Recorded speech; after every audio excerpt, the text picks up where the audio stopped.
Police abuse remains one of the most serious and divisive human rights violations in the United States today. The horrific images of Rodney King being beat by the LAPD and the execution of Oscar Grant by the BART police are some of the most blatant reminders of police brutality against innocent victims. The excessive use of force by police officers, including unjustified shootings, severe beatings, and fatal chokings, persist because overwhelming barriers to accountability make it possible for officers who commit human rights violations to escape due punishment and often to repeat their offenses. Police and public officials greet each new report of brutality with denials or explain that the act was just an aberration, while the administrative and criminal systems that should deter these abuses by holding officers accountable instead virtually grant them impunity. This special insider-exclusive investigation discovered that police brutality is persistent and rampant across America, and that systems to deal with abuse have failed, and that victims seeking redress face daunting obstacles at every point in the process, ranging from overt intimidation to the reluctance of local and federal prosecutors to take on brutality cases of officers who have committed these human rights violations. Despite claims to the contrary from city officials where abuses have become scandals in the media, efforts to make meaningful reforms have fallen short. The barriers to accountability are remarkably similar from city to city. Shortcomings in recruitment, training, and management are common to all. So is the fact that officers who repeatedly commit human rights violations tend to be a small minority who taint entire police departments but are protected routinely by the silence of their fellow officers and by flawed systems of reporting, oversight, and accountability. Today, the Justice in America Network TV series examines this epidemic in this new exclusive TV special, Boston Police Brutality, Zion Hunter's Story. How famed Massachusetts trial lawyer Joe Borsellino at Joseph C. Borsellino Law is getting justice for his client, Zion Hunter. You will see how Joe is proving this case by exposing the lies, the Boston police's willful destruction of critical evidence, and the contradictions of the various defendant police officers. As Joe has often said, the problem of police brutality is much more widespread than most Americans are willing to admit. Our nation practices a selective blindness. In this great and strong nation, we have all become unwitting accomplices to the continuation of the conflict. Joe has earned the highest respect from citizens and lawyers alike as one of the best trial lawyers in Boston and Massachusetts. He has seen many innocent and hardworking people become victims of police brutality. He understands that police brutality is one of the most serious, enduring, and divisive human rights violations in the United States. And the problem is not just in Boston, but nationwide, and its nature is institutionalized. And because of that, he is driven to fight for people who have been harmed by the willful or negligent actions of others. He learned a long time ago that if a man hasn't discovered something that he will die for, he isn't fit to live. His goals not only to get justice for his clients, to make sure that all Americans have the right to a fair trial, honest cops, impartial prosecutors, and fair judges with no agendas. Because injustice anywhere is a threat to justice everywhere. And justice and power must be brought together so that whatever is just may be powerful, and whatever is powerful may be just. This is the Insider Exclusive, live from Boston.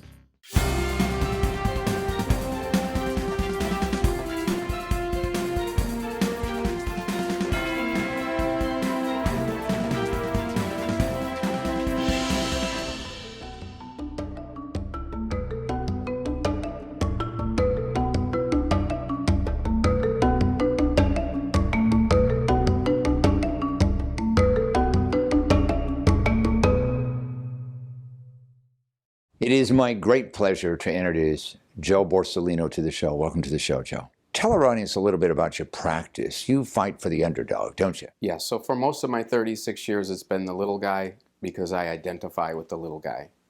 I think it goes to my roots of growing up in a very deprived and poor neighborhood and always wanting to see justice happen for everybody and that not be determined by wealth, power, etc. And I know that the little guy needs the playing field leveled, and I'm glad to be a leveler. Now, today we are here talking about a case that hasn't gone to trial yet. Correct.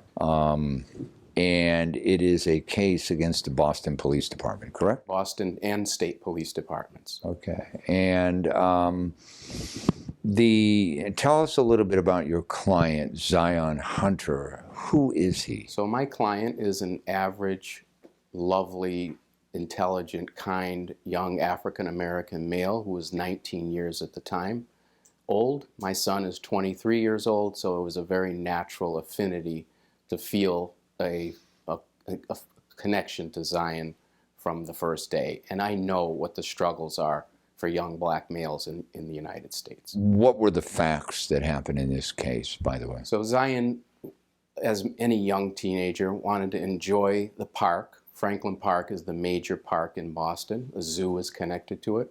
And he just wanted to enjoy a sunny day on a moped and have a good time and feel good about himself and clear his head. Unfortunately for Zion, unknown to him, a call had been made earlier, which is believed to be an apparent false racial call of a white park visitor saying that African-American males on motor scooters, one had a gun that was pointed at him. And unknown to Zion, police start entering the park as he is, with sirens blaring and scaring him. And he tried to move himself to safety. And as he tried to do so on his moped, two police cars, one state and one city of Boston, used their vehicles in a way to pull in front of him and cause a very serious collision, catapulting him off of his bike onto the pavement, knocking out teeth and injuring him throughout his body. So the crux of the case was at first an allegation of carelessness and negligence with a vehicle, but it's turned into something much greater. At that park, there's an emergency police camera that's stationed right on the edge of the grass in the parking lot that will capture everything that happens, including this event. I immediately sent a non-spoliation demand to the police so that that film was preserved. It should have been preserved anyway. That's the first piece of evidence any honest police investigation would have saved. I was told that that was a private camera and it didn't belong to the police. Is that true? It's not true. It was always a police camera. It looks like a police camera. It's painted blue and white with the words emergency across it. The film was destroyed. So I probed deeper and I made my Freedom of Information Act requests to try to find witnesses so that I could confirm that the police had caused this accident as Zion had indicated to me. I then get, after substantial delay, a self-serving reports from the police saying that Zion caused the accident and that it was all his fault and that the police did nothing wrong. And to my surprise, there were no witnesses listed on the report other than the 911 callers. So my suspicions were high. I probed again and pushed, and I was able to recover the cameras that the police officers wore on their bodies.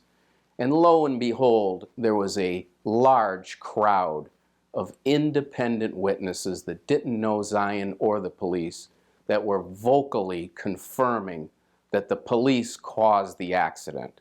And they were pointing to the accident scene. And they were crying out saying, "You caused this. You tried to kill him. You pulled your car in front of a young boy without a helmet on. What did you think was going to happen?" It was a shame that the community was disrespected in such a way as to say that we don't care as a police department what the inner city community sees and reports and hears. We are not even going to make your existence known. And none of those witnesses' names and contact information were provided to me.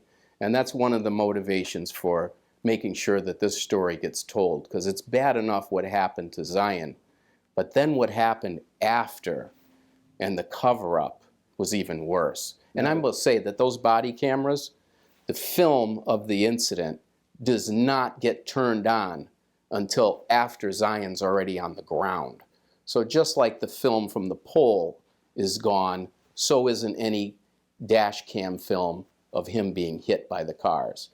And it would be quite interesting to see what gets produced later at trial, over a year later of appeals through the Public Records Department, after I've been told that there's no other evidence. Let me ask you, you obviously will inform the court, or did inform the court, that what the police said about the film or the camera was a lie. Yes. What does a judge do in a case like this? I'm expecting in this particular case that a judge is very likely to grant evidentiary order and tell the jury verbally from the bench that that video cam and any cam on bodies or vehicles beforehand was evidence of fault. And the reason that it's not in front of this courtroom today is because it would prove what Zion says it will prove. That's my expectation. So you're still in the discovery stage. The discovery stage is to come. We have with us today your client who's going to tell what it was like, and his name is Zion Hunter, and well, let's bring him on right now.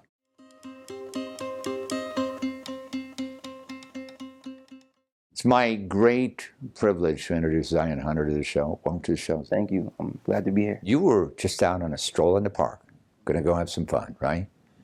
And all of a sudden you heard sirens, right? Yes, sir. What was your immediate instinctual thing to do? Just kind of escape, get out of that type of environment. Why is that? I'm used to hearing that sound over my whole life. Like friends of mine would tell me the same thing. Like they've been through that situation of like hearing sirens, getting in problems with the cops all the time.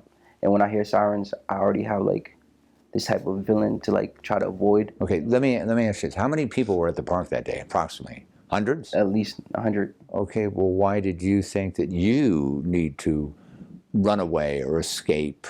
There were all sorts of people there, right? It's just you've been trained instinctually, and you were 19 at the time, correct? I was young.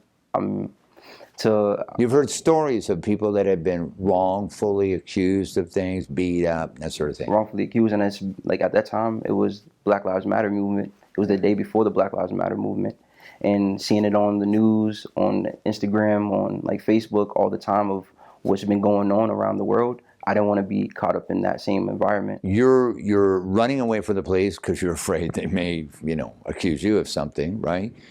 And they cut you off in the street, correct? 2 cars.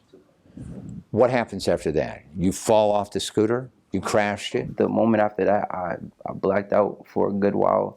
I don't even know how long I blacked out, but I just remember waking up and everything was fuzzy and a lot of people was yelling. You were laying on the street with your teeth knocked out. Didn't even know that either. I didn't feel it.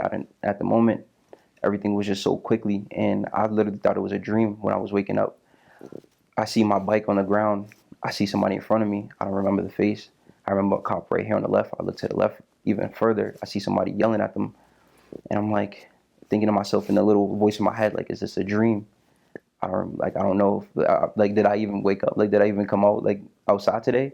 And then it all started coming back, and I felt like the energy coming in, and my body started feeling numb. And, like I felt the pain in my arm. Adrenaline was rushing. It kind of got crazy. And the cop tried to calm me down, but I really couldn't calm down at that moment because it was so much. Were you sitting up, standing up? What were you doing? I was sitting down. My legs was like straight out. Did he tell you to stay in that position, or that's what you were doing? Well, initially I was gonna get up, and everybody was like telling me to stay down, because they didn't know what really was going on with my body at the time.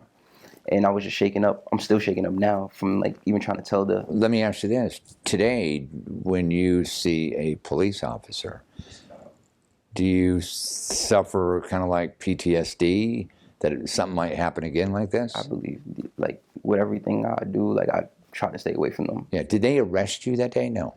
No. Okay. Did the cops just let you go, or what did... The ambulance was called, and I remember being taken up into the ambulance and being driven all the way to the hospital. I remember when I got to the hospital, 2 cops was there, and they was asking me sort of questions of Was you riding with somebody else? Or like still trying to get answers out of me.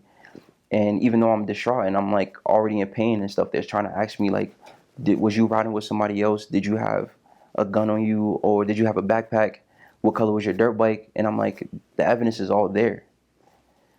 And really what I was just thinking about mostly was like my mom at the time. And like, how am I gonna tell my mom this is like happening to me right now? Like I really was going through it, and I teared up on the ride there, and after everything happened I broke down crying. Now, Joe, you mentioned to me that the police were given a totally different description of the scooter, the motor scooter, what this person was wearing, etc. Can you relate a little about The that? description that they were given was a different color of a bike than his bike, yellow and blue, which his bike was not. And they were also told that it was a person wearing a, quote, wife beater, which is a tank top t-shirt, which he was not wearing, and that there were two together, and he was all by himself. So the cops totally ignored the information that had been relayed to them, and they just wanted to get you. I was just profiled like anybody else. Yeah. Now, there was a 911 call made, correct? Yes. And today we have with us the person who made that call. So let's bring her on, because that's going to be a very big part of this case, isn't it? Yes. I want to thank you for being on the show. Good luck in this case, and stay healthy. Thank you.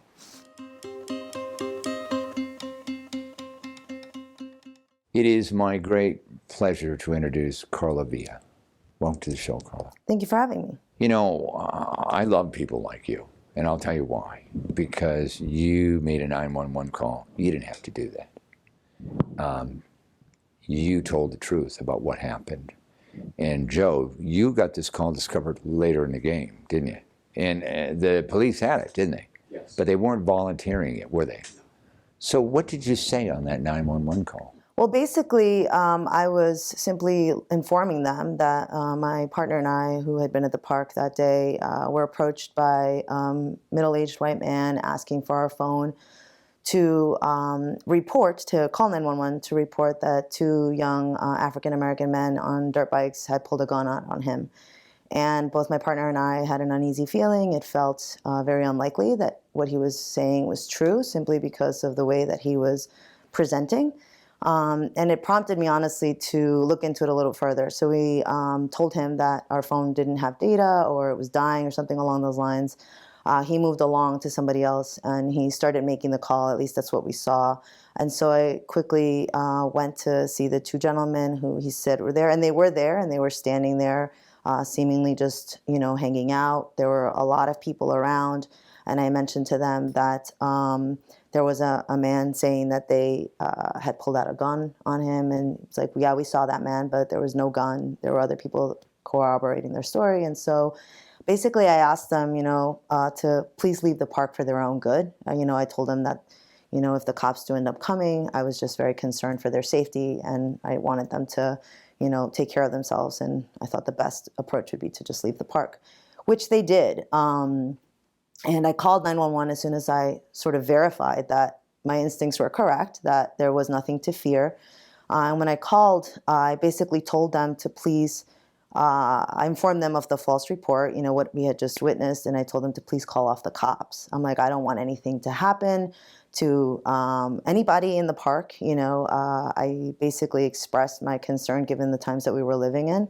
It was really 5 days since the George Floyd incident, as well as murder, as well as the Amy Cooper incident. And so if you're aware of what's going on in the world, then I think you become concerned about potential innocent, citizens becoming targets because of situations like what this gentleman started with this false report. Now, a lot of people wouldn't have made that phone call. I would like to think that there are enough of us that would, but I suppose you're right, not everyone would. They took your name and number, didn't they? They took my information. In fact, once everything happened, I spoke with one of the officers. There's actually video of me demanding that I talk to somebody about the false report, because in my mind, the crime that was committed was by this gentleman making this false report, and he was the reason that everything happened. And so I wanted to talk to someone to ensure that that was investigated. And I mean, there's even a video of me saying, "Is anyone listening to me? I'm trying to tell you what actually happened." And so yeah, I had conversations with the cops that day. I gave them my information, my name and number. I even went and completed a form like 4 days later, asking for an update on what was happening, you know, with the false report and also with the Zion situation, because his bike was taken and, you know, he didn't know where it was going to be towed. And so I just wanted to see if there was a way I could assist to get some resolution for Zion, because he had nothing to do with the initial incident. Wow, you are going above and beyond. There's no two ways about that. You have all of this, the video, the phone call, all that sort of thing? Yes, I have the tapes and the video. And the police haven't harassed you or anything, or gotten back in touch with you? Nobody made a call. Nobody seemed to be interested in actually looking for, again, the initial perpetrator of the entire... Yeah, I've even given her information to Internal Affairs, so that Internal Affairs, I've told them about the destruction of the videos, the destruction of the poll camera, and all of what Ms. Vilar is able to offer, and she's never gotten a call, nor did she get a response to what she put in the Dropbox. Complete disinterest, and it's been over 300 days, state and like local Boston police. Well, you're a hero. I mean, I wouldn't say that. I think that... Well, you are. Very few people do what you have done, and we are so glad. That's why we have you on the show. Well, I'm glad to be here, but I know that there are other people like me who are very much invested in ensuring that their communities are safe, and part of that is each of us taking responsibility for one another. Are you currently in a profession where you're involved with law enforcement, or this is just something that you did personally? No, I am not involved with law enforcement at all, other than marrying couples who are in law enforcement. Previously, I've worked in a lot of different fields, but mostly in education. I was a public school teacher and director of a charter school, and I work predominantly with Black and brown children, and I know some of the experiences of both my students and my families and just my friends who have had encounters with the law. I've had some encounters myself, different experiences depending on who I'm with, and so I know the realities of the country that we live in and how the role that unfortunately law enforcement plays with some of the victimization of our communities. Well, thank you for your contribution, and thank you for being here. Thank you for having me. And thank God we have people like you out there. Yeah, and also too, she's one of the multiple witnesses that saw the police move their vehicle into and give Zion no choice but to be hit. So we're grateful on two levels for taking care of him and for being able to establish the liability. Well, thank you for taking your time to be on the show. I appreciate it. Thank you for having me again. Thanks for joining us. You can get more information about our guest and the issues at insiderexclusive.com.